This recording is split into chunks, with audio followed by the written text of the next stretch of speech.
Bonjour, pour le temps d'une bière aujourd'hui, je reçois Martin Thibault. On va s'entretenir d'une question cruciale, s'il en est, la fameuse bière fermière. Qu'est-ce que c'est? Qu'est-ce que ça boit en hiver? Qu'est-ce que ça mange en été? Puis, est-ce que ça existe vraiment? C'est des grandes questions, comme vous le savez. C'est pour ça que j'ai fait appel à un expert. Martin, comment ça va? Ça va bien, toi? Ça va super bien. J'avais hâte de te recevoir en studio pour parler des questions cruciales. J'avais hâte de te voir, puis merci d'avoir fait le détour. Merci de l'invitation.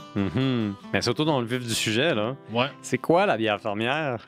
Attends, ben, je vais prendre une gorgée. J'ai soif. Faisons ça. Ça aussi, c'est une bière fermière, hein? Ben, c'est ça, la Déjà, ligne, c'est commencé. La ligne Attends, est non, mais... mince, ouais, c'est ça.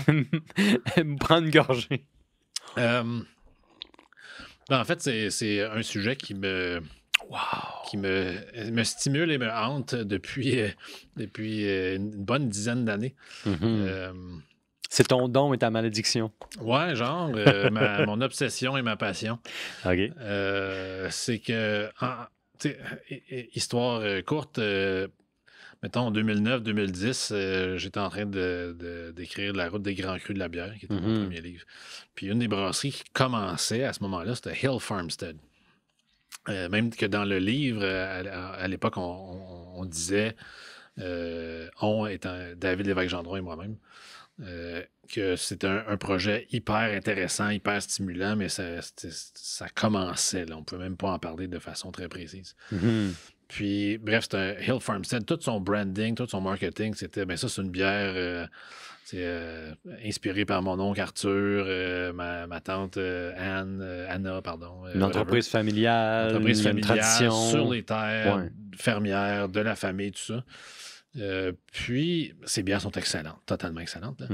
Mais il n'y a aucun ingrédient qui vient même du Vermont, là, même pas de la ferme, encore. Il y a zéro ingrédient du Vermont dans les bières de Hill Farmstead, de règle générale, sauf l'eau, évidemment, mais tout le monde a de l'eau locale dans ces bières-là. Donc, étant un chialeux de nature, j'ai pas chialé publiquement, mais j'étais comme, fait qu'on est rendu à ça. Hein, pour vraiment, toi, c'est un problème. Là. Ça marche pas, cette histoire. C'était pas un méga problème, là, mais c'est comme, on est rendu à ça dans le monde moderne, là, que notre branding, c'est moi, je suis sur la ferme, puis je fais de la bière fermière, farmhouse ale, mais il n'y a rien qui vient de chez nous. J'ai même pas une chèvre. Là, j'ai rien. Là. C'est juste une des terres qui, là, 75 ans, est utilisée par des fermiers. Là. Puis là, toi, tu te dis, ça, c'est mon seuil de sélection. Quand t'as pas de chèvre... C'était mon seuil de tolérance. Si t'as pas de chèvre, on parle pas. Non, c'est ça. Elle est où, ta chèvre? Fait que là, je prenais ça, puis là, je juxtaposais ça au fait que les Occidentaux disent que la bière fermière, les dernières bières fermières qui existaient en Occident, c'était les saisons belges, les bières, des bières fermières de la Wallonie, mettons. Puis tout ça, c'est mort avec l'industrialisation, les guerres mondiales, tout ça, ça n'existe plus. C'était ça qu'on disait. Puis là, moi, comme je t'ai déjà dit, j'étais comme, notre bulle occidentale, là, c'est rare qu'elle a totalement raison. Là. Il y a tellement de choses qui se passent sur la planète ailleurs. Là.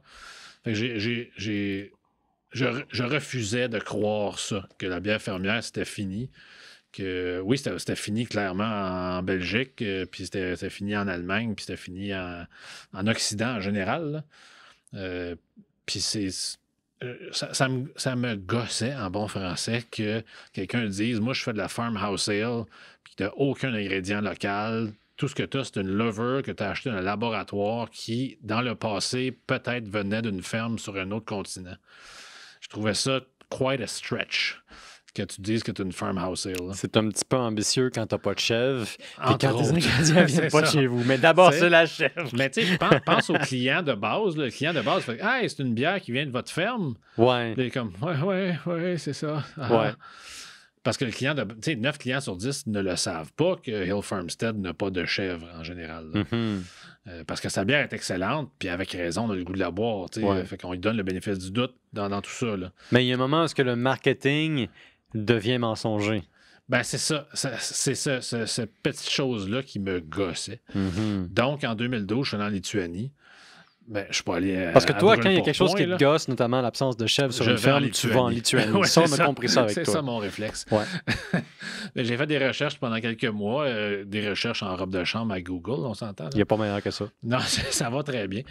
Puis bref, en fait, c'est deux amis, deux globetrotters qui m'ont dit, on est passé par la Lituanie l'été passé. Martin, il faut que tu ailles là. Je suis sûr que ça t'intéresserait. On est tombé dans un festival, dans un village, dans le nord-est de la Lituanie. Puis ils brassaient de la bière, puis ça goûtait comme absolument rien de ce qu'on connaît du monde de la bière. Puis là, j'ai fait, oh, une petite lumière s'est allumée dans ma tête. Là, j'ai contacté Est-ce du qu'ils monde ont une là-bas. chèvre? Ouais.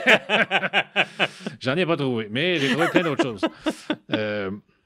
Entre autres, que les gens faisaient encore de la bière avec leurs propres grains, avec leurs propres aromates. Je dis aromates parce que c'est pas juste du houblon. Mhm. Avec leur propre levain familial, comme un bon vieux boulanger, par exemple. Ils faisaient ça pour la bière. Mhm. Puis là j'étais hey, là, il y a comme ça ressemble beaucoup à ce que les étiquettes de saison faites aux États-Unis disent, tu sais, que romantiquement, la bière était produite sur les fermes pour Mhm. nourrir les employés dans les champs, blablabla. Là.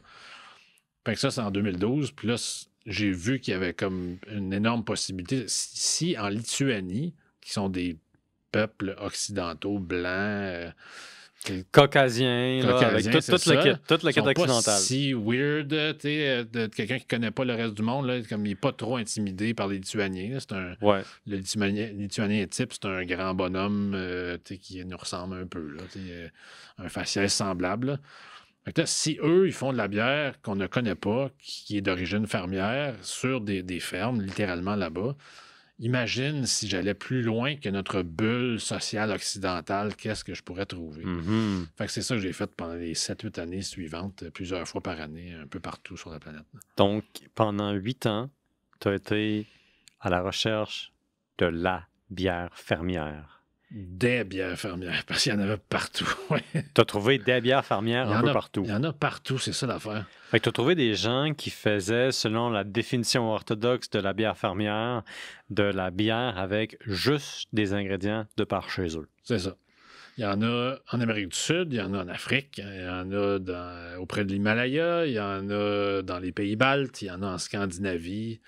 Il y en a presque partout, sauf dans notre bulle occidentale. Parce que nous, on a les industries brassicoles qui produisent à grande échelle, c'est-à-dire avec 1 milliard de contrôles de sélection de la qualité, puis spirituellement, ça va un peu aux antipodes de quelqu'un qui n'a pas beaucoup de ressources ou qui a une recette artisanale ou qui a une levure qui cultive depuis des années, mais qu'on n'a jamais vraiment ressenti le besoin de mesurer parce qu'on sait qu'elle fait le travail si on fait la recette comme du monde.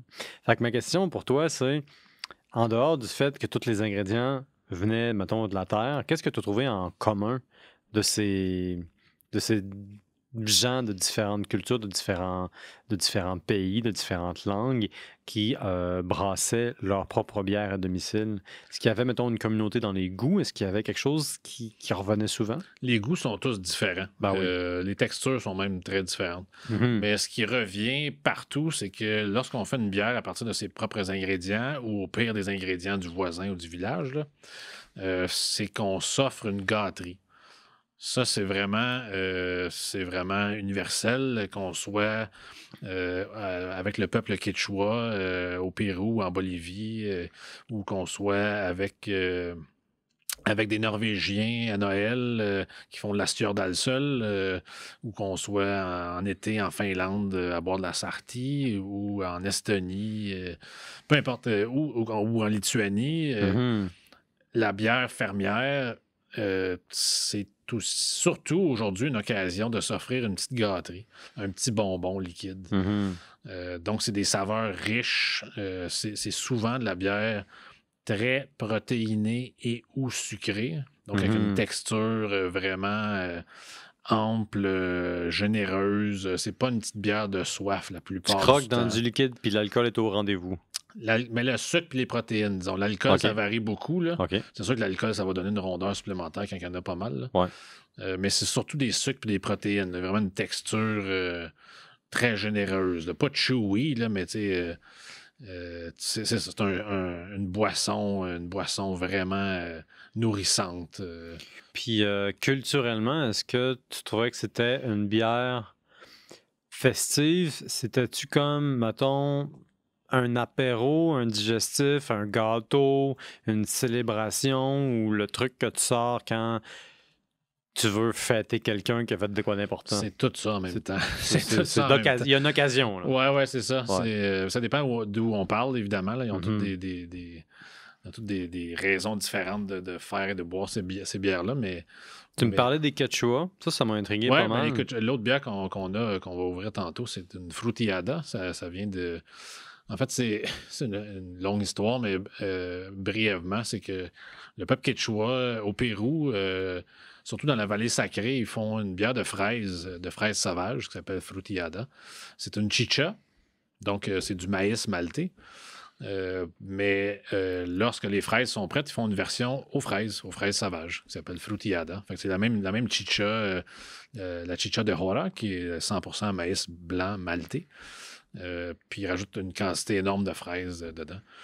Puis c'est ça qu'on a fait à la souche à Québec. Ben, écoute, je pense que c'est le moment idéal pour goûter, sinon ça arrivera juste pas. Passe-moi Ouais, l'autre petit verre propre. le petit verre, là. Je vais essayer de pas faire. Je vais essayer de pas faire déborder ça exactement partout. Fait que tu me dis que la saveur de fraise est importante. Ouais, mais en fait, parce que eux autres, la bière qu'ils font toute l'année, c'est la Chicha de Jora, qui est c'est 100% maïs blond maltais.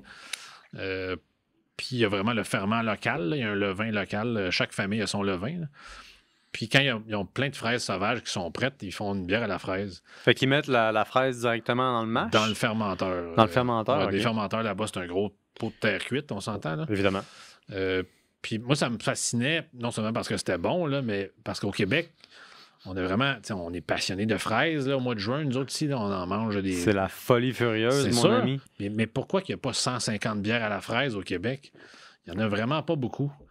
Puis, bref, avec les années, je parlais à des brasseurs, puis la réponse que j'avais souvent, c'est ben, tu sais, nos levures, on dirait qu'ils réagissent pas bien avec la fraise, comparativement à la framboise, par exemple, ou à d'autres fruits, où est-ce que ça fonctionne super bien. On dirait que quand on essaie de fermenter la fraise, ça sort un petit peu tout croche, ou on n'est pas 100% satisfait. Puis là, j'étais comme, ben moi, quand j'étais au Pérou, là, j'en ai bu des bières à la fraise, puis c'est tout le temps super bon. Écoute, je goûte ça, puis j'en reviens toujours pas. Ça fait plusieurs secondes là, que mon esprit est ailleurs. Ça marche, right? C'est parce que, une fois avoir pris ma gorgée, mon cerveau se dit « Hey, la fraise était vraiment fraîche. » C'est ça, puis ça fait des mois. Là, Puis je m'attends pas du tout à ça. Tu sais, je me dis, OK, ça va goûter un peu aux fraises. Puis comme j'ai un nez qui est absolument pourri, je vais probablement pas me rendre compte que c'est une fraise, mais si tu me le dis, je vais être d'accord.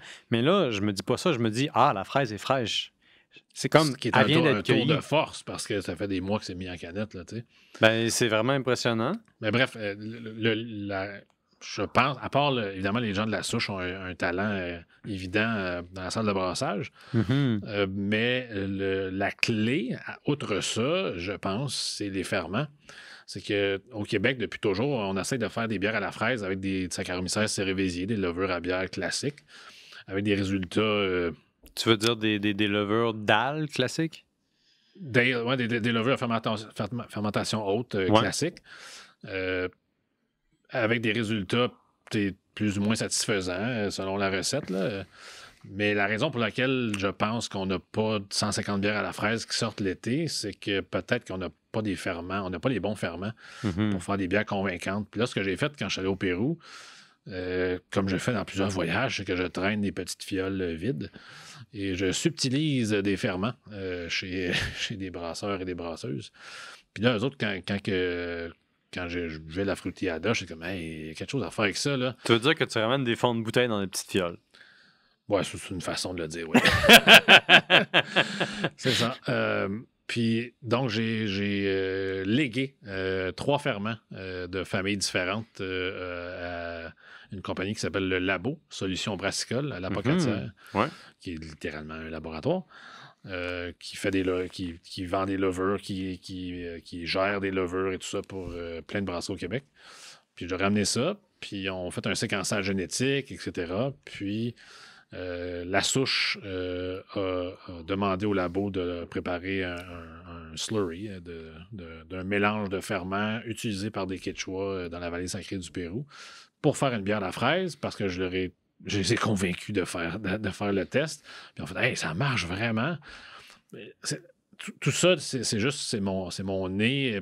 Puis mes lectures qui ont comme fait, hey, c'est une méchante coïncidence qu'au Pérou, toutes les bières à la fraise goûtent bon, puis ici, on est comme pas trop tout le temps satisfait. Ouais. Fait que là, bref, puis là, cette bière-là, je pense, est la preuve que les ferments sont une grosse partie de l'équation. Ben, sérieusement, c'est impressionnant comme goût. Je m'attendais pas pantoute à ça. Je pensais que je serais pas capable de reconnaître le concept même de la fraise. Mais non seulement je le reconnais, mais je la trouve fraîche. Je suis à l'île d'Orléans. Moi, j'avais 13 ans, je cueillais des fraises à l'île d'Orléans. Là. Il n'y avait pas beaucoup d'autres Québécois de 13 ans ou de n'importe quel âge, en fait, qui cueillaient des fraises avec moi. J'en ai fait des cauchemars, des rêves. J'en ai vu défiler dans mon inconscient collectif. Des rivières et des rivières de fraises. Tu me ramènes dans le passé avec ça. Ben, tant mieux. Puis pourtant, on est au Pérou puis on parle de Quechua. Ouais, mais c'est des fraises de l'île d'Orléans. Oui, ben j'espère. C'était ça. L'idée, c'était... On a tellement de belles fraises au Québec que quand on fait des bières à la fraise, on n'est comme pas satisfait. On a l'impression de la dénaturer, la fraise. Ben, peut-être c'est juste une question de ferment. Puis là, la souche vient de prouver avec ces levains-là du Pérou que c'est peut-être effectivement juste une question qu'on avait le mauvais mélange de ferment pour donner... Des arômes, des saveurs de fraises vraiment authentiques. Mais excuse-moi, ça fait une couple de fois que tu dis ferment, puis je suis jamais sûr de vraiment comprendre parce que... Un mélange de levure et de bactéries acidifiantes pour fermenter parce que je me demandais pourquoi tu parlais pas de levure. C'est que c'est un mélange. C'est un cocktail de trucs fermentateurs. C'est ça. Ça pour c'est les termes bien techniques. parler, pour faire du très français, très correct. C'est ça. Parce que si on parle juste de levure, ben c'est des Saccharomyces cerevisiae, par exemple, les plus classiques, là. Mais dans les mélanges péruviens, il y a... En fait, très rapidement, là, je suis allé sur une rue près de Urubamba, qui est la capitale de la vallée sacrée. Sur la même... c'est une route rurale, là, classique. Là. Sur la même route rurale, dans l'espace d'1 kilomètre ou 1,5 kilomètre, il y a 3 brasseuses de chicha. Puis j'ai récolté un levain de chaque endroit. J'ai rapporté ces 3 levains-là, pensant que ça va être quasiment la même affaire, ils sont sur la même route, dans le même village, blablabla. Puis le labo, quand ils ont fait le séquençage génétique, ils ont fait « Hey, my God, c'est comme 3 planètes que tu nous as apportées. » Je suis comme « Oh my God, t'imagines si on les commence... » possibilités. Si tu commençais à étudier tous les levains de la région de la vallée sacrée, ça serait comme arriver pour la première fois en Amazonie, puis commencer à recenser les grenouilles. Là, ça serait... il y en aurait des douzaines et des douzaines d'espèces. Là. Bref, les 3 levains étaient complètement différents, mais dans les 3 cas, ce qu'il y avait, c'est un mélange de plusieurs types de levures et de bactéries acidifiantes, comme des lactobacilles, par exemple, que dans le yogourt nature. Passons un petit peu plus de temps à parler de ça, parce que j'ai lu ton livre ici, Le goût de la bière fermière.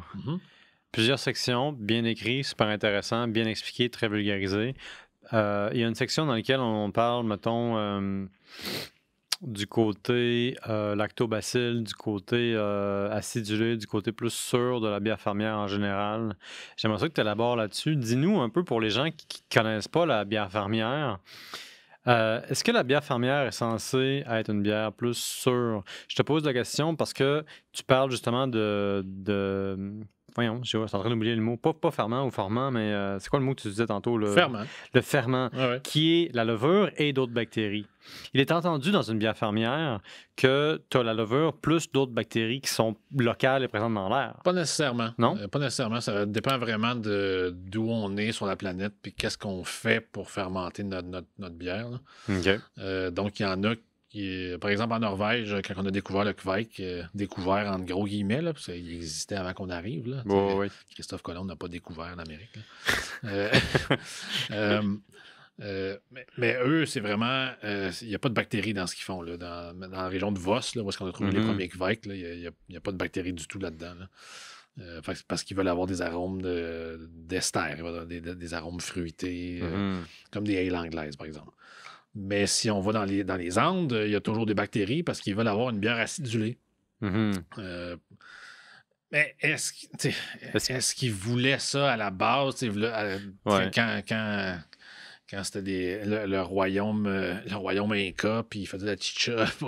Puis, tu sais, je sais pas. Là, Parce qu'il y avait un intendant général qui se disait, il manque de bactéries là-dedans, je pense ça. pas. Non, c'est ça, mais en même temps, chaque culture a son idée de c'est quoi la qualité. Là.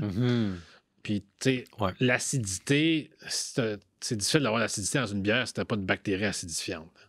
Ouais. Fait que si eux, ils ont décidé que ça prend une petite acidité, ils ont essayé de recréer les conditions pour que... Ils ne savaient pas que c'était des bactéries, mais pour que les bactéries soient présentes dans leur pot de terre cuite qui était le fermenteur. Ouais. Donc, eux, leur technique, c'est très simple. C'est en fait, c'est une technique ancestrale de plusieurs cultures, c'est de jamais nettoyer le fermenteur. On laisse, une fois qu'on l'a vidé, on laisse tout ce qui reste sur les parois du fermenteur, du pot en terre cuite. Ça me rappelle plusieurs lectures, ça, dans les monastères en Europe, surtout dans les monastères nordiques, là où est-ce que la vigne ne poussait pas, ou en tout cas ne poussait pas bien à cause des conditions climatiques. Les monastères, c'est-à-dire les moines chrétiens de différents ordres, faisaient pousser du houblon et ils faisaient de la bière. Ils faisaient de la bière pour eux, pour les visiteurs importants, puis pour les pauvres. Fait de la petite bière, de la moyenne bière, puis de la grosse bière. Et puis, ces gens-là, ils utilisaient une espèce de pelle en bois bien spéciale qu'ils n'avaient jamais. La pelle était la colonie de levure qui a survécu à le dernier brassage. Exact. Puis à toutes les autres d'avant aussi. Fait que tu avais plusieurs anciennes générations, mais pas les mêmes en même temps, sur la pelle. Fait que tu avais comme une espèce de contrôle magique. Ouais, puis c'est drôle que tu dises ça parce que le fourquet était considéré comme magique. Même les moines, bien chrétiens, il n'y a pas plus chrétien que ça. C'est des moines, je veux dire, ils vouent leur vie au Christ et puis ils ont une différence religieuse par rapport à leur fourchette. D'ailleurs, c'est un phénomène qui est assez répandu, là, l'espèce de superstition / vénération religieuse envers les outils de la création de la bière à travers différentes cultures, surtout en dehors de l'Ouest, mais au début de l'Ouest aussi. Ouais. L'idée, c'est que tu vas jamais nettoyer cette pelle-là. Ben non. Ça se fait pas. C'est impensable. Puis ce qui est intéressant, c'est que même chez des moines qui ont le credo chrétien à fond la caisse, il y a une différence envers cette espèce de fourchette-là qui est l'esprit de la bière. Parce que pendant très longtemps, on pensait... Puis je pense que tu vas me dire que tu vas être d'accord avec ça, qu'aujourd'hui aussi, il y a un aspect religieux à la fermentation, c'est-à-dire qu'il faut protéger le processus de fermentation. Il y a encore... Ça me fait rire parce que tu racontes ça, puis ça me fait penser la première fois que je suis en Norvège, le voyage où on a, entre gros guillemets, découvert le kvike, les levains... fermiers de là-bas. Là. Il y a une tradition là-bas chez certaines fermes, lorsqu'ils rajoutent le kvike, donc ils ensemencent, ils partent la fermentation. Mais là, il faut que tout le monde se rassemble autour du fermenteur, puis tout le monde crie comme un débile pour faire peur aux esprits maléfiques qui pourraient nuire à la fermentation. Ils font ça encore aujourd'hui, évidemment, Génial. par peu de tradition, mais ça fait peur quand t'es pas prêt, là. Quand ils ont juste jasé entre eux autres en norvégien. Puis là, d'un coup... Tout assis à ça, tu te dis, est-ce que j'ai dit quelque chose de déplacé? Est-ce qu'il y a quelqu'un qui est fâché contre moi? Pourquoi personne ne me regarde? Mais tout le monde hurle de moi? C'est une farce. Mais ça, cette dichotomie-là, moi, je l'ai noté aussi entre l'esprit maléfique et l'esprit bienfaiteur. Chez les Égyptiens, dans l'Antiquité, la bière a le concept de ar. Je sais que je le prononce mal, là. C'est genre une monosyllabe très ancienne sur laquelle j'ai zéro contrôle phonétique. Mais grosso modo, on pense qu'il y a quelque chose de spécial dans la fermentation, dans l'apport de l'alcool. Puis ça, c'est métaphysique à fond la caisse, dans le sens que on est dans une époque puis dans une géographie où est-ce qu'il est entendu que l'intoxication est voisine de la fesse gauche de la révélation divinatoire. Autrement dit, que l'alcool, qui pourtant est inconnu à cette époque-là, est la communion avec les dieux. Par exemple, Dionysos, c'est culte, les bacchantes, l'intoxication, le fait de boire le vin de Dionysos te fait devenir Dionysos. Tu deviens le dieu Puis ça, c'est pas une farce, c'est pas, mettons, une justification, c'est quasiment du credo. Ouais, c'est une constatation de plusieurs personnes. C'est comme la constatation d'un fait. Tu sais, c'est comme... Ben, je veux dire, j'ai pas parlé de ça souvent, mais ça, c'est l'alcool en général, mais il y en a que moi, je prends pas de drogue autre que l'alcool et le café. Là. Qui sont des drogues, soyons honnêtes. Ben ouais, c'est ça. Mais il y a clairement, dans mon processus créatif, il y a clairement quelque chose qui se passe. Tout le monde a remarqué ça minimum avec le café. Là. Ouais. Il y a clairement une période qui va durer 1 heure, 1 heure et demie, selon la personne, là, où est-ce qu'on voit les choses différemment, plus clairement. La clé, évidemment, c'est de ne pas passer outre cette période-là, parce que là, ça devient fuzzy, là, si on continue avec ça. Puis ça, c'est la même chose si on chic des herbes illicites dans certains pays. Là. De la coca, par exemple, si on parlait du Pérou. Là. Ben oui. Si on chic de la coca, ben, à un moment donné, j'en ai chiqué moi-même. Là. À un moment donné, on voit, on est moins stressé de la route qui est vraiment montagneuse et tout ça. Ouais. Parce que les gens de la place, là où est-ce que le coca pousse, surtout c'est dans les montagnes, tu chiques ça, ça te rend moins sensible à la douleur. Puis au stress, c'est ça. Ça a des bienfaits qui sont très présents. Évidemment, quand tu synthétises, t'exacerbes tout, ce qui fait que l'overdose est facile. Puis là, c'est très, très inquiétant. Mais je vois le lien avec ce que tu dis sur Dionysos. C'est bien des peuples antiques qui voyaient vraiment loin avec de l'alcool et tout ça. C'est que je suis convaincu, il n'y a pas beaucoup de recherches là-dessus parce que c'est pas correct apparemment de faire des recherches là-dessus, mais je suis convaincu qu'il y a comme une phase de créativité, de lucidité, de vision vers une vision plus claire sur certains sujets si tu es capable de doser la chose comme il faut. Là. Ouais.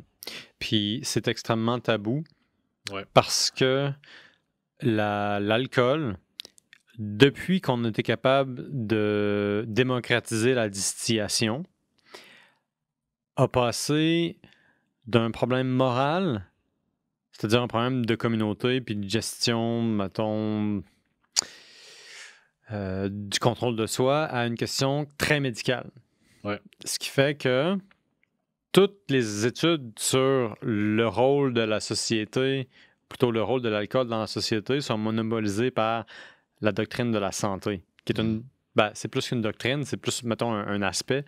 Je ne vais pas en faire un programme idéologique, mais dans le fond, l'impact, c'est que tu peux pas dire qu'il y a des bienfaits à l'alcool parce que c'est comme suggérer que c'est correct de boire de l'alcool qui pourtant est un poison.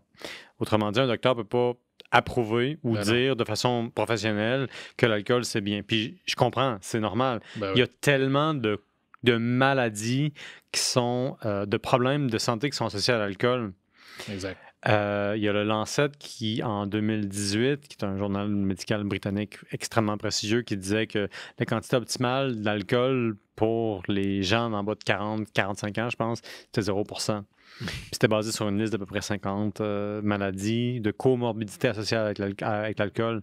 Puis il n'y a rien là-dedans qui est faux. Moi, je ne remets pas ça en cause. Sauf qu'à l'échelle de la société, l'alcool est probablement à la base de la construction sociale, crée la créativité et a le pouvoir, puis là, je dis pas le pouvoir absolu, mais le pouvoir, mettons, relatif, de libérer des inhibitions, puis de faire de gens qui seraient autrement des ennemis jurés, des gens qui ont moins de doutes les uns par rapport aux autres. Puis je dis ça avec la plus grande possible réserve parce que l'alcool a aussi pleinement tous les pouvoirs d'exacerber des problèmes qui sont déjà négatifs chez les gens. C'est-à-dire d'objectifier, mettons, la gente féminine. Ça se fait, les études les ont démontré. Ouais. Mais en même temps, tout le monde trouve, pas mal tout le monde, moins une menace quand les gens ont bu un peu. Ça relaxe énormément. Ouais. C'est un sujet très touchy. C'est très bizarre, ouais. C'est très bizarre. Mais en voyageant un peu partout sur la planète, on remarque rapidement que ça rassemble énormément. Mhm. Puis que c'est... En fait, c'est sûr, j'ai des voyages très nichés, là, mais... Ben, c'est sûr que tu es allé J'ai- au Bhoutan puis en Lituanie pour aller... mais les rencontres étaient pareilles. Les rencontres étaient très, très, très similaires dans le sens que il n'y a personne qui faisait d'excès. Puis on se rencontrait Hmm. autour de la bonne bouffe, d'une bonne bière ou trois. Puis on quittait, puis on était très heureux de s'être rencontrés. Mhm. Puis de chaque côté de la conversation, on avait l'impression d'avoir évolué. On avait compris des choses qu'on n'avait pas compris avant de se rencontrer, là. Ouais, ben c'est ça c'est là qu'on voit le préjugé médicinal de la distillation et des alcools forts. Parce qu'historiquement, la plupart des bières ont moins de 3% d'alcool. Ouais, les bières fermières, justement. Puis c'est ça, c'est vers là que je voulais aller. Il y a plus le côté protéines, communauté, festivité, que le côté danger d'alcoolisme. Précisément c'est à ça. cause du faible pourcentage d'alcool. Oui, c'est ça. Parce que c'est. Quand le pourcentage d'alcool est faible, comme les chicha, les fruitiadas du Pérou, puis de la Bolivie, puis tout ça, là, Mhm. ça devient comme une tisane presque, là, 2-3% d'alcool. Là. Faut que Mhm. tu en boives en maudit, puis vite, là, pour avoir un effet sur le cerveau, là, Mhm. puis sur les muscles et tout ça. Là, 2% d'alcool, là, c'est à peine plus fort qu'un pain. Là. Quand le pain sort du four, il y a encore 2% d'alcool dedans. Ben, mais c'est ça. C'est pour ça que je dis Ouais, ça, là. C'est ouais, que ouais. le pain que tu consommes, il n'est pas à 2% d'alcool, là, mais tu sais, C'est vrai. la bière, la bière à 2-3% d'alcool, là, ça en prend beaucoup là, pour perdre ses moyens, disons. Là. Fait que ça devient même, c'est ça, même dans les Andes, là, avec les Quechua, ça devient des espaces de conversation. Puis en Angleterre, c'est pareil, là, tu sais, la bitter à 3,5, 3,8%, là, Mhm. ils la veulent à ce pourcentage d'alcool-là parce qu'ils veulent en prendre 3 pendant 3 heures de temps, Ouais, puis jaser avec du monde. ouais. Puis s'ils perdent la faculté de jaser de choses intéressantes, ben là, ils se sentent. Là, ils deviennent des saoulons. Là. Comme, on va boire de la bière cheap au bar là-bas. Là. C'est pas ça. Ici, dans un bar de relay, là, on s'entend. Là. Ouais. Ici, on boit de la bière pour jaser avec nos voisins. Là. J'en parlais de ça avec Mario Dair OK. dans un autre épisode. On voulait parler, dans le fond, de la bière allemande, puis de la bière anglaise, puis des grandes différences. On parlait, dans le fond, de la bière moderne versus la bière pré-industrielle. Puis évidemment, c'est des bières complètement différentes. Puis il me dit très rapidement, comme ça, en Angleterre, le pub, c'est une institution.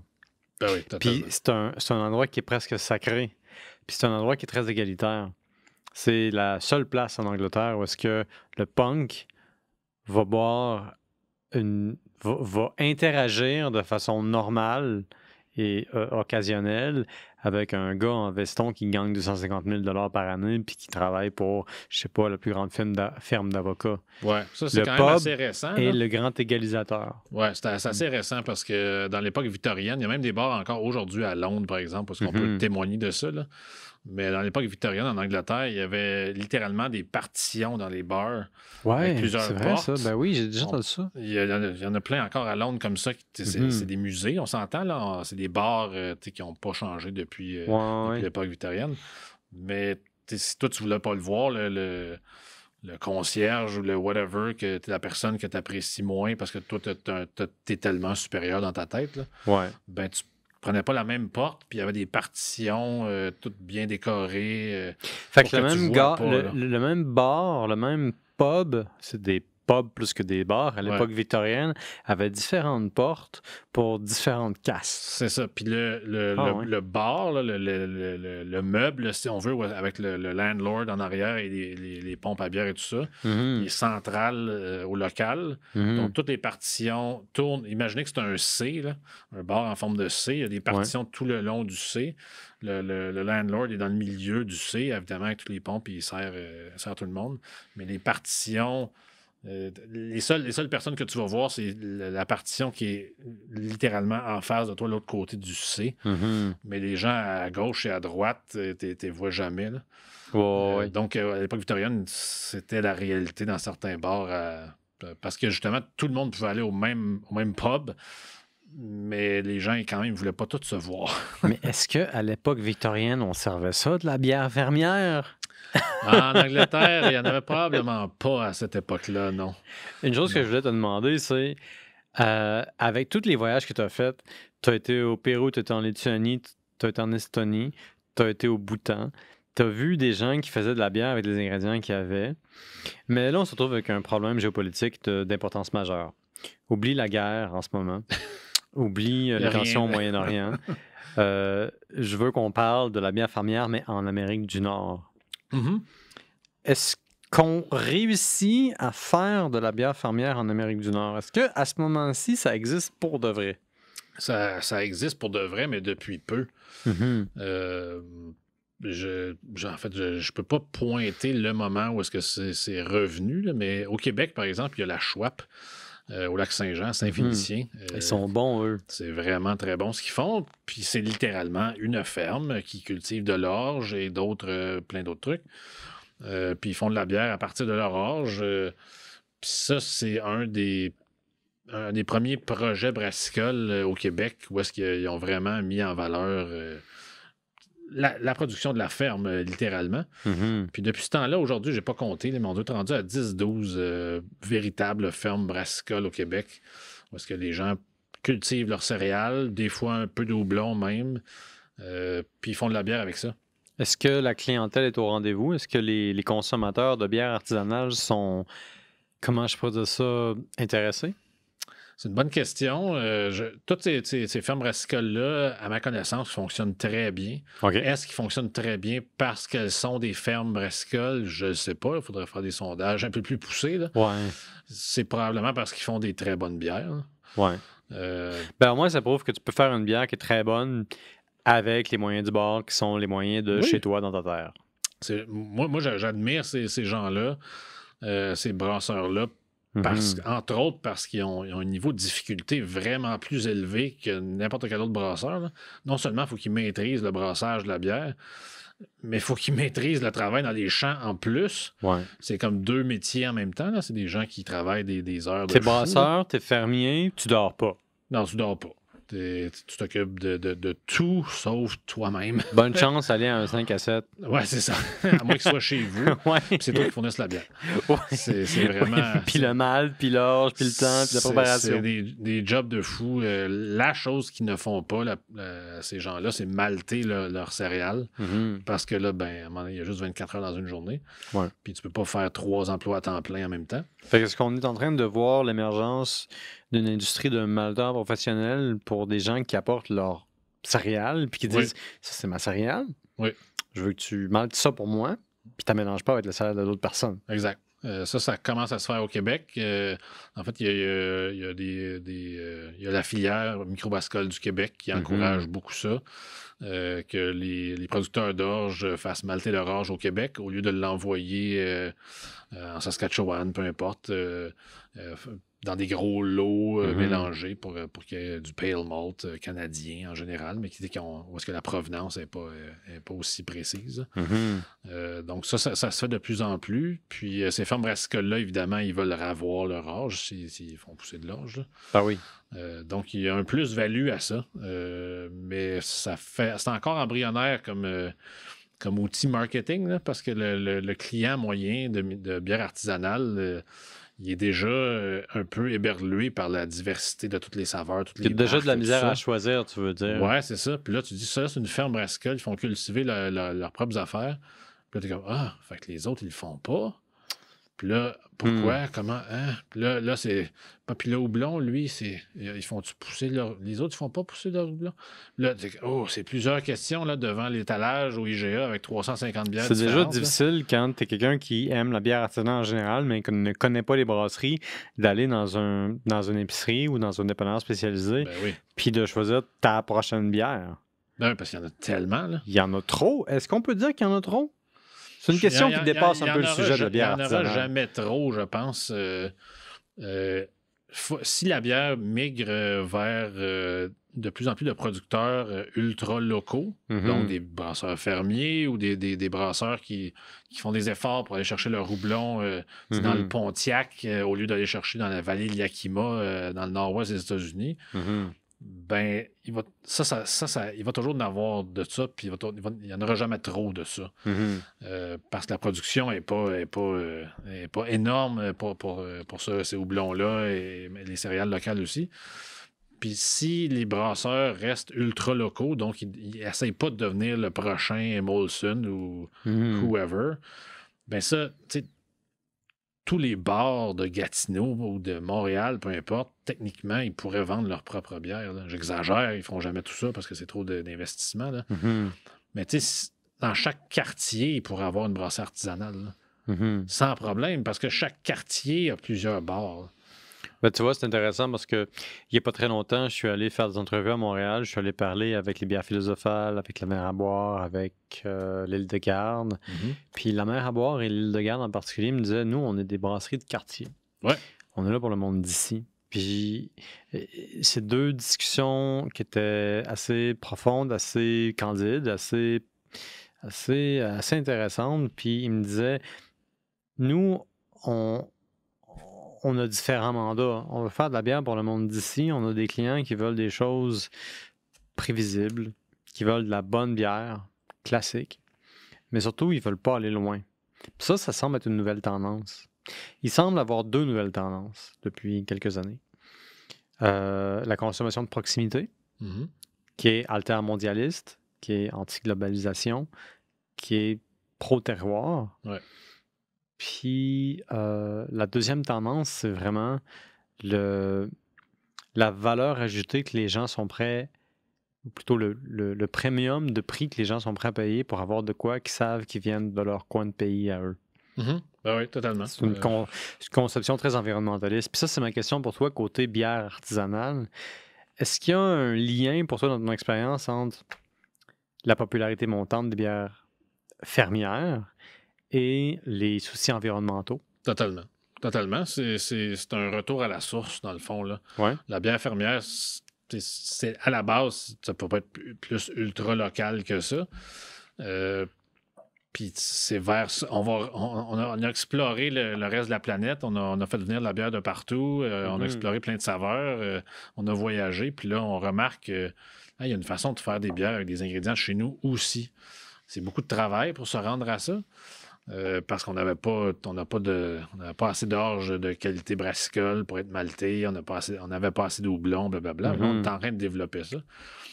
Mais oui, il y a un lien direct. Hein. C'est un retour à la source. C'est un retour aux valeurs de chez nous. C'est juste que là, on a eu. C'est comme si on avait été. Nos brasseurs ils ont fait l'école. Là. Ils ont fini leur secondaire, ils ont fait leur cégep, puis ils ont voyagé un peu partout. Ils ont appris des choses en Angleterre. Puis en Belgique. Ils sont allés faire un échange étudiant. Oui, en République tchèque, puis en Allemagne. Puis là, ils sont revenus, ils sont en train de faire leur maîtrise, puis même leur doc, puis ils sont comme, hey, là, le défi, là, ça serait de faire toutes ces affaires-là, mais avec des ingrédients de chez nous. Fait que là, il faut comme apprendre à cultiver ça, il faut apprendre à aller malter, il faut apprendre à développer, etc., tous les aromates. Mais on va faire de la même qualité qu'on a vu dans nos voyages, mais on va le faire avec des ingrédients de chez nous. Mais ça demande des connaissances vraiment poussées à plusieurs niveaux. Mais on arrive à ça, là. On arrive à ça. Je vais te poser une question à $1 million. Pas 100 000, 1 million. Moi, je monte les enjeux. Il y a les États-Unis, il y a la France qui est maintenant rendue à 2000 brasseries artisanales, quelque chose comme ça, peut-être plus même. Le Québec, on est rendu à 300, 310. Les États-Unis, je sais même plus. Je sais juste que c'est beaucoup. Est-ce que le Québec a des conditions fertiles pour... Est-ce que le Québec a plus de conditions fertiles pour faire de la bière artisanale que d'autres pays? Non. Non. Ben non. On n'a pas plus de conditions fertiles? Ben, fertiles, les terres sont pas plus fertiles. Culturellement, peut-être. C'est vraiment ça que je voulais dire. Okay. Est-ce que le Québec est plus prêt? Est-ce qu'on a un avantage par rapport à d'autres pays? Est-ce que la bière fermière a plus d'avenir au Québec, mettons, qu'ailleurs?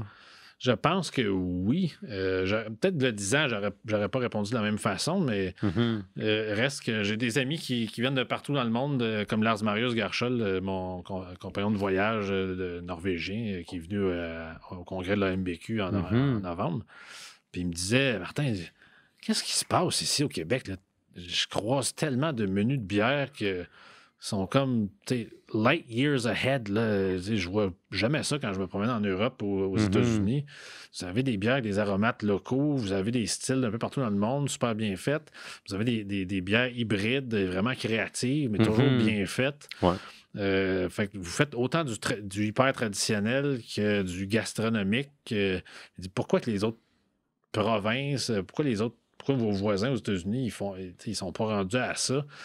Puis je ne savais pas quoi répondre clairement. J'étais comme, j'imagine justement que les conditions culturelles font qu'on est rendu à ça, nous autres. Mais c'est une question complexe. C'est une question à $1 million, soyons honnêtes. Ouais, non, j'avoue. Ça le vaut, ça le vaut. Puis il n'y a même pas de chef dans cette question-là. Non, ça vaut pas tant que ça. Là. Mais c'est sûr qu'au Québec, la francophonie a toujours voulu se démarquer du C'est monde vraiment pour ça que anglophone. je te pose la question, parce qu'il y a une volonté de se démarquer au Québec, Ouais. ne serait-ce que chez les nationalistes québécois qui y associent l'émancipation puis l'accomplissement. Il y a aussi la fierté du terroir, qui est littéralement un mélange de possibilités marketing puis de réflexes anticolonialistes. Il y a ça. Il y a plein d'affaires qui se mélangent ensemble. Il y a l'héritage français aussi en gastronomie qui nous amène vraiment ailleurs que le monde anglophone n'a pas vraiment exploré, je dirais. Là. Fait que c'est vraiment une question complexe parce qu'il y a des phénomènes culturels, il y a des phénomènes gastronomiques, il y a une ouverture sur le monde, puis une volonté d'être créatif puis différent aussi. Puis pas juste une volonté, une réalité qu'on est différent de tout le monde qui nous entoure. Puis on le dit, on le fait. Fait que c'est comme plein de facteurs en même temps qui font que on fait comme la bière qu'on vient de finir. Là, c'est vrai, on n'en a même pas parlé encore. La fossile. La fossile, faite chez La Mouche, Natashquan. Elle est bonne. Cette bière-là, c'est carrément la culmination de 8-9 ans de voyage et de repenser à comment faire de la bière dans tous ces voyages-là de bière fermière, là, parce que le malt de cette bière-là, il a été fumé avec de la tourbe de Natashquan, qui a été creusé à même le vieux pit de Natashquan, séché. L'eau de brassage, c'est une infusion de mélèze qu'on a cueillie le matin même, la veille, qu'on a fait chauffer overnight. Puis ça, c'est toute l'eau de brassage, c'est une infusion de mélèze. Parce qu'en Norvège puis en Estonie, sur les îles, ils font une infusion de branches de genévrier, eux autres, pour leur bière. Puis là, moi, je me dis, on est dans Natashquan, on pourrait-tu faire ça? Puis ouais, mais le mélèze est comme plus beau à ce temps-ci de l'année. On va faire ça avec du mélèze. Puis le levain qu'on a pris pour ça, c'est un levain que Gabriel, le brasseur de La Mouche, a récolté sur du genévrier il y a quelques années. Puis il a juste nourri, il a continué à nourrir ce levain-là. Puis, bref, toutes ces composantes-là ensemble, avec un petit peu de houblon québécois, ça donne une bière vraiment unique. Mais la façon que j'ai trouvé de décrire cette bière-là, c'est comme si c'était une bière traditionnelle d'un pays qui n'existe pas. Là. Parce qu'il n'y a aucune bière traditionnelle sur la planète qui goûte ça. Puis en même temps, c'est une bière qui est vraiment très de Natashquan, là, plein de parcelles de Natashquan, littéralement, dans cette bière-là. Donc, c'est ça, moi, la culmination de la bière ultra locale, la bière fermière, qu'elle vienne d'une chèvre ou pas. Le but, c'est que ça... Si tu n'as pas de houblon qui sente le citron chez toi, là, mais tu as probablement des aromates autour de chez toi qui peuvent sentir le citron, quelque chose d'intéressant. Puis si tu vas avoir des mâles fumés, oui, il y en a des excellents en Allemagne, mais il y a peut-être une façon d'avoir des mâles fumés chez toi aussi. Etc., là. Mais il faut repenser à la façon de faire de la bière pour arriver à ça. Puis ça te prend beaucoup de temps. Puis la grande majorité de nos brasseurs n'ont pas ce temps-là. Là. Ils travaillent comme des fous. Là. Ils n'ont pas ce temps-là. Là. Donc, ça prend des barbus fatigants qui arrivent chez eux et qui leur disent on pourrait-tu faire une bière un petit peu différente? Ouais, j'en ai pris une couple des brasseurs en entrevue. Puis c'est une vocation à être brasseur. Hein. Ça paye pas tant, mais ça te prend tout ce que tu as à donner. Exactement. Puis tu brasses jusqu'à ce que tu brasses plus. En fait, il n'y a pas vraiment de limite. Parce qu'il y a une business autour de ça à rouler, puis les gens, ils veulent la bonne bière, puis toi, t'es passionné de ce que tu fais, puis tu veux faire des bons produits. Puis la business, elle roule plus. Fait que là, il faut que tu en produises plus. Puis là, t'as-tu les reins assez solides pour dire, ben là, il faudrait arrêter d'en faire plus, puis juste maintenir le niveau qu'on a là. Puis, ouais, mais tu sais, c'est comme, tu fais pas juste ta job de brasseur dans la salle de brassage. Tu es entouré de gens qui te poussent dans une direction ou dans l'autre. Puis il faut que tu penses avec eux autres, surtout si tu as des parts dans l'entreprise. T'as pas le temps de philosopher comme nous on fait là. C'est pour ça qu'on fait un podcast et qu'on brasse pas de la bière. Je veux dire, moi, je brasse de la bière pour moi, chez moi. Est-ce que tu brasses de la bière, des fois? Non. Non, tu brasses pas. Tu connais la bière, t'aimes la bière. J'en bois beaucoup trop de la bonne que... Ouais, j'ai ce problème-là parce que moi, je triche, là, j'utilise des extraits. Tous les brasseurs qui m'écoutent et qui viennent d'entendre ça vont se dire, ce gars-là est un idiot. Ils vont tous loguer out tout de suite. Là. Ah ben, c'est ça, c'est fini. Mais écoute, je choisis mon temps. Je choisis le temps dans lequel je m'investis. Puis c'est sûr que quand j'ai l'occasion de découvrir la souche et puis, c'est quoi, c'est la brasserie de La Mouche? La souche et la mouche. OK, toi, tu te dis, moi, je vais rimer en plus d'apporter de la bière fermière. C'est ça. La prochaine fois, je vais amener la douche et la bouche. OK, mais parlant de douche, de mouche, de mousse et de souche, là, au Québec, on a des gens qui s'intéressent à la bière fermière puis qui ont une certaine démarche. On a dit peut-être 10 ou 12. Tu as mentionné la Schwab, qui semble être bon. Clairement, il y a la mouche et la souche qui sont bons aussi. Oui, c'est pas des fermes brassicoles, mais ils font beaucoup d'efforts pour avoir du grain local, des aromates locaux. C'est-à-dire il y a une démarche dans la direction de la bière fermière. Oui, c'est ça. La philosophie de l'hyper-local les habite clairement. Pour un Québécois qui se dit intéressé à la bière fermière, qui d'autre est-ce que tu recommandes? Oh là là, disons, il y en a une qui s'appelle carrément La Ferme à Shefford. Ça a le mérite d'être facile à remémorer. Oui, sur Google, c'est difficile, par exemple. Taper La Ferme, mais bref, c'est la Shefford en Estrie. C'est littéralement une ferme. Ils font pousser plusieurs céréales. Ils ont leurs propres abeilles, ils ont leur propre houblon. Ils ont une terrasse absolument fantastique. Il faut que j'aille les voir. Shefford, je viens vous voir. C'est absolument... Je viens tellement vous voir que j'ai perdu mon stylo. C'est fantastique comme endroit et comme bière et comme philosophie. Ça, il y a la Schwab. Il y a Terre à boire qui est près de Saint-Jean-sur-Richelieu. Qui eux aussi, ils font pousser plein de choses, des bons produits. Ça fait pas longtemps qu'ils sont ouverts, par exemple, mais la qualité est déjà là. Terre à boire, c'est à Saint-Blaise, si je me souviens. Saint-Blaise? Oui, mais à côté de Saint-Jean-sur-Richelieu. Ça n'était pas sur mon radar, c'est maintenant sur mon radar. My God, ferme brassicole. Ben, on peut aller à Gaspésie puis aller chez Brett et Sauvage qui fait du 100% Québec. Il n'y a pas une ferme, littéralement, mais tout son grain, tous ses houblons, tous ses aromates, tous ses fruits, c'est tout du québécois. Là. Ça reste local à une échelle juste un petit peu plus flexible. Oui, c'est ça. C'est du 100% québécois. Ouais. Ça, c'est une autre facette de la discussion. Là. Fermière, 100% Québec, c'est quoi la différence? Là? Puis est-ce qu'il y en a un qui est mieux que l'autre? Là? Je pense pas nécessairement. Là. Ben, selon un des témoins oculaires que tu cites dans ton livre, La bière fermière, tu as fait des entrevues avec une couple de personnes, notamment un Belge bien connu dont les opinions m'intéressent quand même beaucoup. Yvan Debetz. Répète-moi son nom. Yvan Debetz, le brasseur de la Seine. Tu le prends en entrevue, puis il y a des opinions assez fortes sur qu'est-ce que ça devrait être la ferme fermière. Peux-tu les résumer pour nous?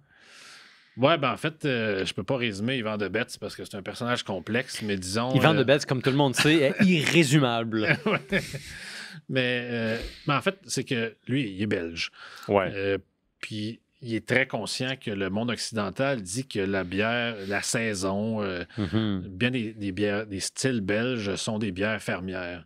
Puis là, lui, évidemment, étant historien aussi, s'insurge contre ça parce qu'il dit il n'y en a plus de bière fermière en Belgique. Je suis désolé, il n'y a personne en Belgique qui fait de la bière fermière. En ce moment. Même pas des fermiers. Non, même pas des gens qui ne sont pas connus. S'il y en a à la maison, lui, il ne les connaît pas.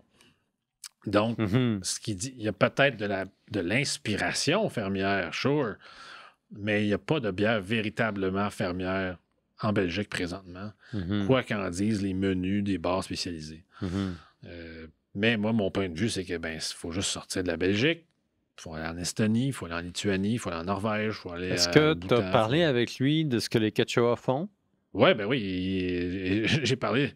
Parce que au début de l'entrevue avec lui, pour le livre, c'était sa réponse à ça. Ben, ça n'existe pas, la bière fermière. Je suis content que tu m'aies demandé parce qu'il faut vraiment que ça se dise. Puis là, j'ai dit, ben parfait, c'est un peu ça mon propos.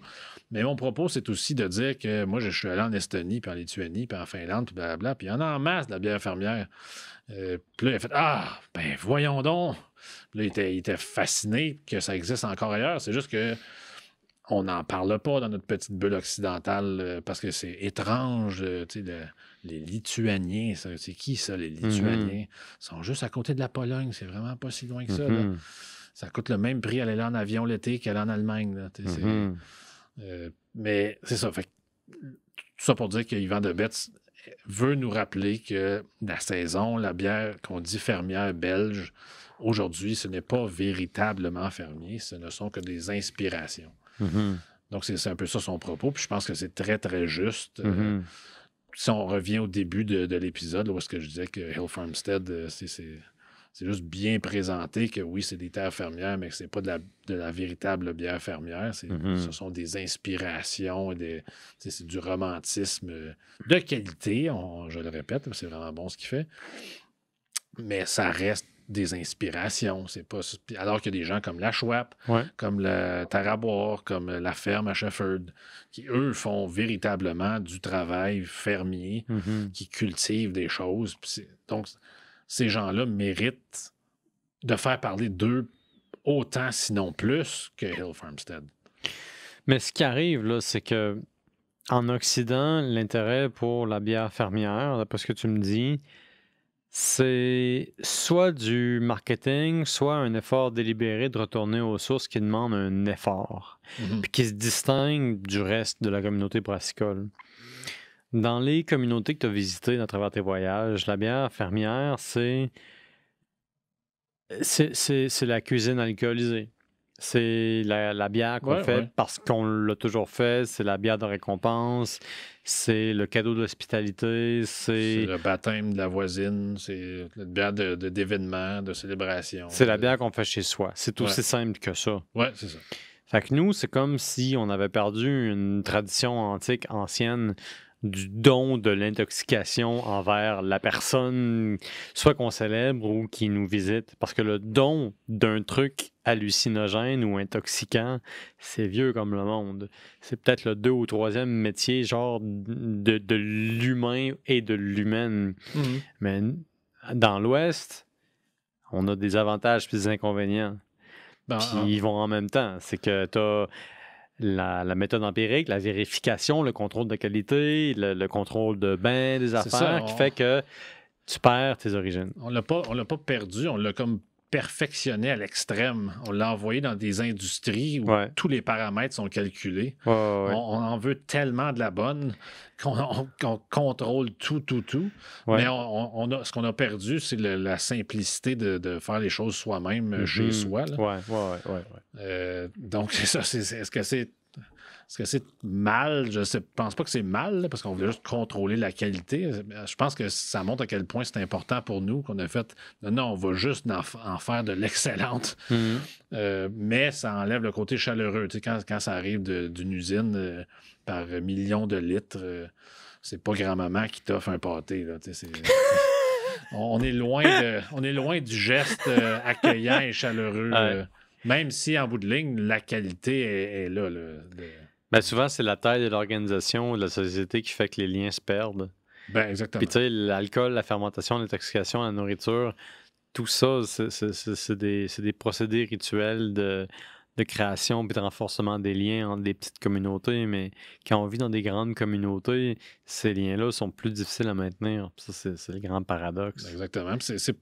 C'est un autre sujet, mais le lien est que c'est un peu pour ça qu'on s'accroche tellement au branding et au graphisme de nos jours. Parce qu'on cherche le côté chaleur humaine qu'on n'a pas avec la bière qui vient d'une industrie. Là. On cherche quelque chose que l'étiquette, elle va me parler, là, elle va me séduire d'une quelconque façon.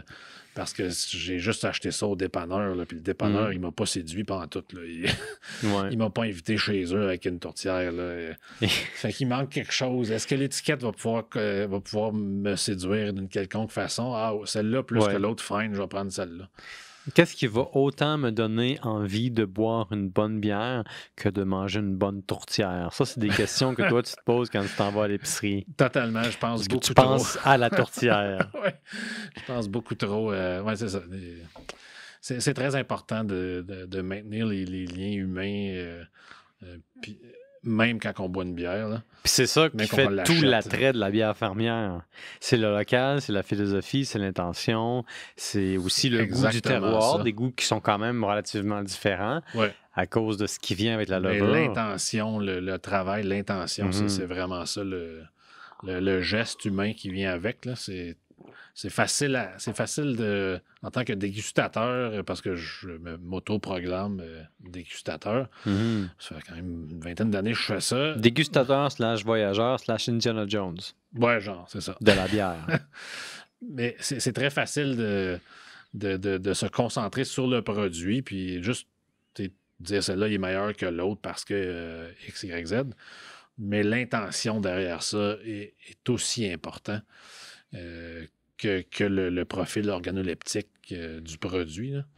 C'est pour ça que c'est important, je pense, de se poser des questions lorsqu'on va chercher une bière dans une boutique spécialisée ou dans un supermarché. Bien, ça vient d'où, ça? C'est qui a fait ça? C'est quoi ces ingrédients-là? La purée de framboise, elle vient-tu d'Afrique du Sud ou elle vient de l'île d'Orléans? C'est ça. Puis peut-être que celle d'Afrique du Sud est un tantinet plus aromatique cette année, c'est la vie, mais il y a des valeurs derrière ça quand même. Là. Elle a franchi X milliers de kilomètres. Ça a dépensé du gaz, etc., pollution. L'île d'Orléans, un petit peu moins. Oui. En tout cas, pour nous, Québécois, il y a des gens en France qui vont nous écouter pour qui l'île d'Orléans est un concept plus qu'une réalité. Oui, c'est ça. Mais ça me fait penser, puis ça, c'est ma dernière question pour toi aujourd'hui. Toi, tu es avant tout un voyageur / dégustateur. C'est quoi ton prochain voyage? Ça, c'est une autre question à 1 million. Avec la pandémie... Là, question à 2 millions. On augmente les enchères, là. Le temps passe. Avec la pandémie, il y a comme eu trop de projets... Ils sont tous étalés sur la table, là. Puis qu'est-ce qui va se passer cette année? Tu le sais pas. En fait, j'aimerais ça le savoir, là, mais j'en ai au moins 4 ou 5 importants sur la table présentement. Là. Qu'est-ce qui va se passer cette année? Je ne sais pas. J'aimerais beaucoup ça retourner en Lituanie là, pour faire un lien avec le début de notre conversation. Parce que romantiquement, je m'étais dit en 2022, ça va faire 10 ans, je vais retourner voir comment ça a évolué en Lituanie depuis mon premier voyage là-bas en 2012, qui a tout déclenché dans ma tête à moi pour la bière fermière. Puis, parce que tu avais un problème qui te gossait. Là. C'était quoi la bière fermière? C'était-tu vrai? Ça existait-tu? Est-ce que les gens avaient une chèvre? Mes articles à l'époque, ils ont comme secoué bien du monde en Occident brassicole, on s'entend, là. J'aimerais ça retourner 10 ans, mais là, 11 ans plus tard, peut-être, ou peut-être ça va être 12 ans plus tard, je ne sais pas, mais je veux retourner voir ces mêmes fermiers-là, ces mêmes fermières-là, ces brasseurs traditionnels-là pour voir, ils font-ils encore la même chose? Le marché a-t-il évolué en Lituanie? Parce que c'est important que ça évolue sur place après ma barre. J'aimerais ça retourner là, juste pour, pas clore le sujet de la Lituanie dans ma tête, mais juste pour voir, ça a-tu changé? Avez-vous encore besoin d'aide pour parler de vous autres? Là? Est-ce que c'est ça? Vous êtes rendu où avec ça? C'est un trip un peu nostalgique, personnel, là, mais aussi parce que je veux regoûter à cette bière-là qui était vraiment très bonne. Puis ça goûte comme rien d'autre qu'on a ici. Donc, c'est juste de l'éducation personnelle. Ça sonne comme étant un excellent voyage pour le temps d'une bière. On s'en reparlera à mon retour. Ouais. Écoute, Martin, un grand merci pour toutes ces explications et toutes ces anecdotes et l'occasionnelle tangente philosophique dont je suis très coupable, comme les auditeurs qui reviennent souvent le savent. Le temps d'une bière, c'est le temps qu'on prend pour parler des gens d'ici et d'ailleurs à travers l'alcool, la drogue et la nourriture, pour nous rappeler que l'humain a bien plus en commun que ce qu'il n'y a pas en commun. On parle du temps à travers l'histoire, puis de l'histoire à travers la bière et du froment du temps qui passe à travers les gens. Merci de nous avoir écoutés. Si vous avez bien aimé ça, devenez des abonnés. Écrivez-nous, posez-nous des questions, suggérez-nous des commentaires, proposez-nous des sujets et nous allons répondre parce qu'on fait ça. Martin, un grand merci. Merci à toi. Et à ceux qui nous écoutent, aimez-nous, posez-nous des questions, puis à la prochaine.